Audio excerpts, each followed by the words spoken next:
So I know today we're going to work on personal hygiene because we both know with stage 3 AIDS that your immune system's compromised. So we want to make sure that we have a good hygiene schedule, not just with yourself, but like the environment around you.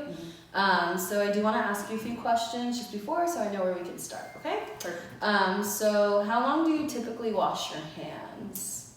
Maybe say like after you go to the restroom or...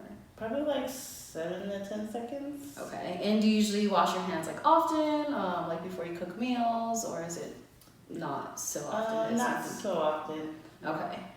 And what about your cleaning routine? Like how often do you clean like the counters in here and like the table? So I do it about once a week, maybe sometimes once every 2 weeks. Okay. And do you own like any hand sanitizers like for when you're outside? No, I don't. Okay. So today we're gonna work on hand washing because there is a certain amount of time that we should wash our hands. Okay. And then we're gonna make up a cleaning routine that we can both agree on that you think is manageable. So that way we can make sure that we stay clean and that we don't like compromise ourselves even more, okay? Yes. How does that sound? Sounds good. All right. Alrighty. So the first thing we're gonna do is practice washing our hands. Usually we wash our hands for 20 seconds. So you can sing happy birthday twice in your head. Okay. And that's easier than just standing there and counting 1, 2, 3. So we're gonna go ahead and do that.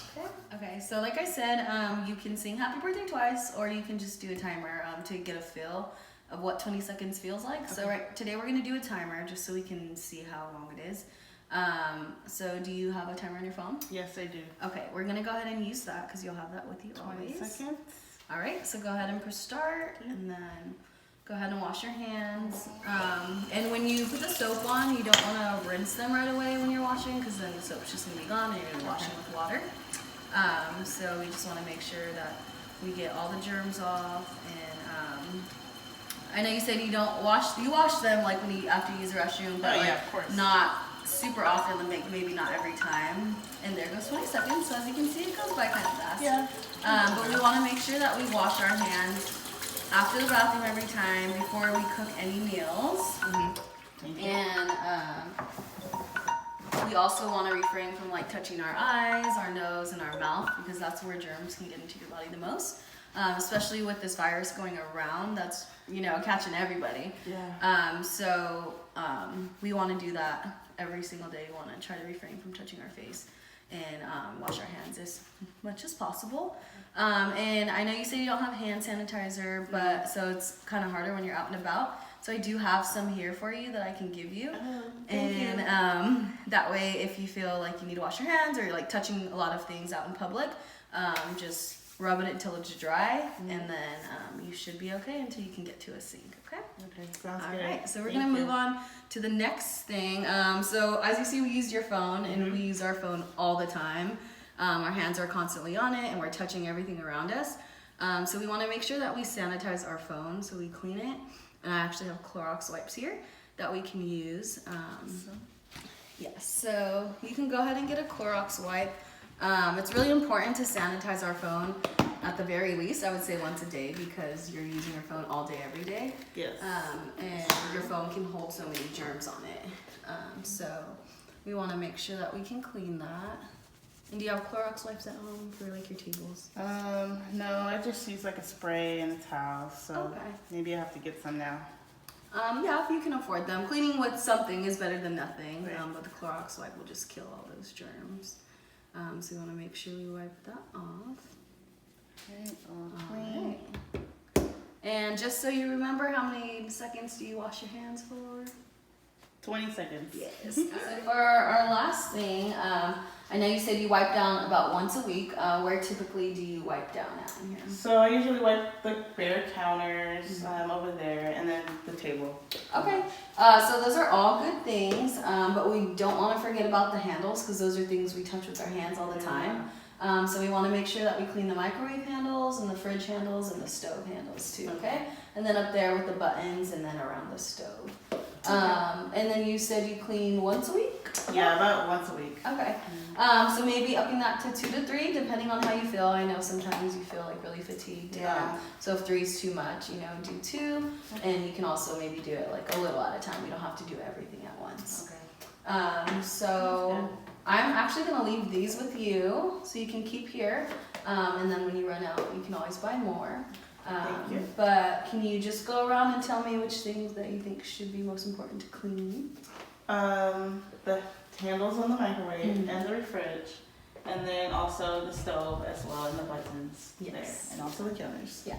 And then another thing, the light switches and the door handles, those are things we touch every single day. So maybe that once a day if you could. That's a good one. But yeah, those are things that people often forget. Okay. Do you have any questions for me? Will you be able to write this down for me just in case I forget? Absolutely. I see you have a calendar over there, so we can write it on your calendar just for like a daily reminder or weekly reminder. And then, as promised, here's some hand sanitizer for you to take on the go.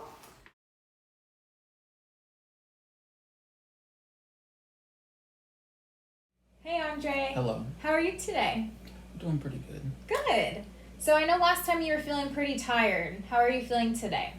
I'm a little more energy filled. Good. So would you say you have more energy at what time of day? Usually in the mornings when I wake up, I'm feeling pretty good. Okay, good. So we're going to work on your cooking because we talked about that last time. So what I would recommend first is that we manage our time so you're able to cook in the morning. So you have the most energy. Okay. Okay? So before we start, we go into the kitchen. I want to work on something called pursed lipped breathing. Have you done that before? I've done like yoga breathing. That's about it. Yoga breathing, it's similar. So what I want you to do is you're going to put one hand on your chest so you can feel your breath go in. You're going to breathe in through your nose for 2. Breathe in through your nose. Oh, I'm sorry. It's okay. And breathe out through your mouth like you're blowing out a candle. Good. So I'm going to count now. Let's try again. In for 2. 1, 2. And out for 4. Good job. So when you're feeling tired and you need a break, you can go ahead and do your pursed lipped breathing and that will help you get through it, okay? About how many times do you think I should do it? However you think that you feel is the most comfortable for you. But Okay. however you feel like less fatigued. Okay. Okay? Okay, Andre, so now that we're in your kitchen, what are some of the things that you like to cook the most? I enjoy cooking stir fries. You like making stir fries, so a lot of Yes. veggies go into that? A lot of hand-cut veggies go into it. Okay. Do you feel yourself getting tired at all during that? I'm extremely fatigued after I'm finished. Okay, so what I recommend is maybe getting 1 or 2 veggies that you enjoy chopping up, and the rest be like a mixed bag of frozen veggies. Do you think you would be okay with that? I can handle that. Okay, and also maybe just frozen things even for breakfast and lunch also would make your life a little bit easier so you're feeling less fatigued. Okay. Okay, I also saw your stool that you have, so you can go ahead and sit down on that when you're preparing any types of meals, okay? Okay. And then breakfast, lunch, dinner, I would recommend be made all in the morning when you do have the most energy. Okay. Okay? What are the most common things that you use the most in the kitchen? I normally drink coffee every day. I use my pots and pans for stir fries and the cutting board. Okay, so I saw you have your little fruit bowl here. I would recommend putting all your most common items all in one spot. Would you be open to that and Yes. having it on your counter? I can handle that. Okay, just so to manage your fatigue and maybe pain, it would just be easier to have it accessible to you. Okay. Okay, so I see you have most of your items in these cabinets. So let's get your coffee out and your cutting board. We're just gonna put it here, okay? Okay. And then your knives and your pan, and then your mug for your coffee. So you don't have to reach as much. Okay. So if it's all here on the counter, it'll be easier. I would also recommend using electronic kitchen devices such as like an electric can opener to help you manage that fatigue and if you're feeling any pain that day. Okay. Do you think that's possible for you? I think that would help a lot. Okay, good. Well, I hope all these techniques help to manage your fatigue and remember preparing in the mornings, just so we can manage all your symptoms, okay? Okay. All right, well, I'll see you next week, okay? It's nice meeting you. Nice Thank to you. meet you too.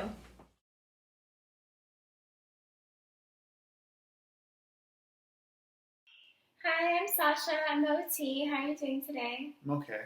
Okay. I want to ask you, how are your pain levels right now? It's about a 2 right now. Okay.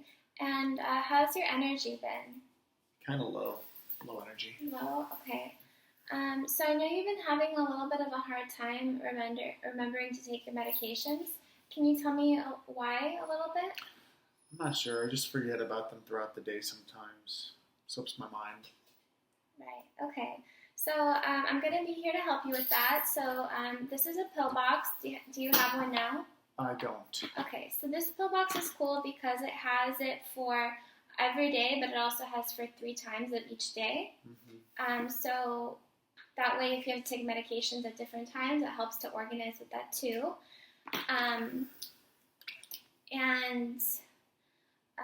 I wanted to also tell you that it's important to keep your medications an area that you see a lot, so that will help remind you. Does that make sense? Yes. Okay. And also, I'm sure you know, and I'm sure your doctors have told you, but taking your meds are really important to make sure that you stay healthy and your immune system is strong for the rest of the years. Okay? All right. So I'll just help you organize your meds here. We'll do that a little bit later. I wanted to give you this handout, and this handout tells you the purpose and the side effects for each medication.